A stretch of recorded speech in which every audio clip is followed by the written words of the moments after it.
स्वास्थ्य कारणों की वजह से पिछले महीने से अंतरिम जमानत पर चल रहे सत्येंद्र जैन को सुप्रीम कोर्ट ने तगड़ा झटका दे दिया। सुप्रीम कोर्ट ने जैन को साफ कह दिया कि ये अंतरिम राहत लंबे समय तक जारी नहीं रह सकती। मतलब ये कि अब एक बार फिर जैन को जेल के अंदर जाने का वक्त आ गया है। हालांकि ईडी कोर्ट से लगातार इस बात की मांग कर रही है कि जैन की अंतरिम जमानत रद्द कर दी जाए और उसे जेल भेजा जाए। हालांकि कोर्ट ने उनकी जमानत को अगले सप्ताह तक बढ़ा दिया, जब इस मामले की अगली सुनवाई होगी। माना जा रहा है कि अगली सुनवाई के बाद जैन को फिर से जेल की सलाखों के पीछे भेजा जाएगा।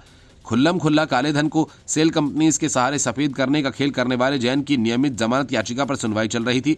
26 मई को स्वास्थ्य कारणों की वजह से सत्येंद्र जैन को अंतरिम जमानत दे दी गई थी और इसे कई बार बढ़ाया जा चुका है। जस्टिस बेला एम त्रिवेदी और सतीश चंद्र शर्मा ने कहा कि हमें अपने अंतरिम आदेश के विस्तार पर विचार करना होगा।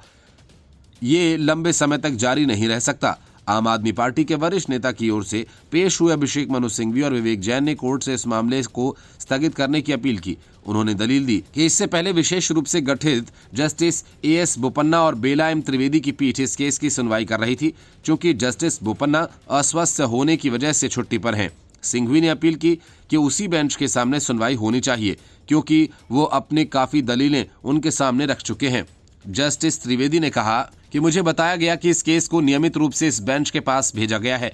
मैं इसकी दोबारा पुष्टि करूंगा। कोर्ट ने मामले की सुनवाई को 11 दिसंबर तक के लिए टाल दिया है। आम आदमी पार्टी के नेता Satyendra Jain money laundering case में आरोपी हैं।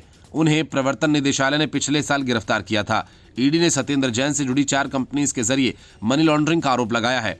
ईडी ने इस कंपनी से जुड़े 4 करोड़ 81 लाख रुपए की संपत्ति भी पिछले साल जब्त की थी। सीबीआई की ओर से 2017 में दर्ज किए गए केस के बाद ईडी ने भी जांच शुरू की थी। सुप्रीम कोर्ट में सत्येंद्र जैन ने अपील दायर की थी। अपील में जैन ने जमानत की मांग की थी। मांग करते वक्त दिल्ली के पूर्व स्वास्थ्य मंत्री ने शीर्ष अदालत के सामने कई वजह भी बताई। जैन ने अपील में कहा कि वो डिप्रेशन का शिकार हो गए हैं। उन्होंने कोविड के दौरान फेफड़ों में पैच होने और जेल में वजन कम होने की बात रखी। इसके पहले जैन ने कोर्ट को बताया था कि उनकी सर्जरी के बाद डॉक्टर्स ने उन्हें आराम करने की सलाह दी है। साथ ही फिजियोथेरेपी कराने की भी सलाह दी थी। उन्होंने कहा कि सरेंडर करने से यह सब करवाना संभव नहीं हो पाएगा। इस दौरान ईडी ने सत्येंद्र जैन को सभी मेडिकल सुविधाएं उपलब्ध करवाने की बात कहते हुए हिरासत पर जोर दिया। Bureau report, news of India.